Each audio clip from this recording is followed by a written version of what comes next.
நம்ம தளபதி விஜய் சிஎம் ஆகுற கடைசி நேரத்திலேயும் மறுபடியும் ஒரு பெரிய சிக்கல் வந்திருக்கு. அது என்னன்னா, விசிகா பார்த்தீங்கன்னா, தளபதி கிட்ட கோட்பாடு வச்சுருக்காங்க.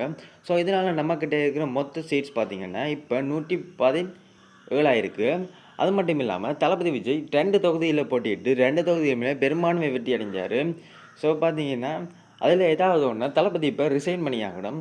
இந்தியன் கவர்ன்மெண்ட் ரூல்ஸ் படியா அதாவது ஒரு தனி மனிதர் ஒரு சீட்ஸை தான் கையில் வச்சுக்கலாம்.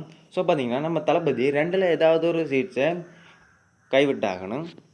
தளபதி இப்போ பெரம்பூர் அல்லது திருச்சி 2ல் ஏதாவது ஒன்றை எதில் கைவிட போகிறான்னு தெரியல. ஸோ அது மட்டும் இல்லாமல் விசிகாவுக்கு துணை முதலமைச்சர் பதவி கேட்டிருக்காங்க. அண்ட் அது கொடுத்தா தான் தளபதி விஜய் சிஎம் ஆக முடியும்னு சொல்கிறாங்க. அண்ட் அது மட்டும் இல்லாமல் இவங்க எல்லாருமே திமுகவோட கூட்டணி கட்சி.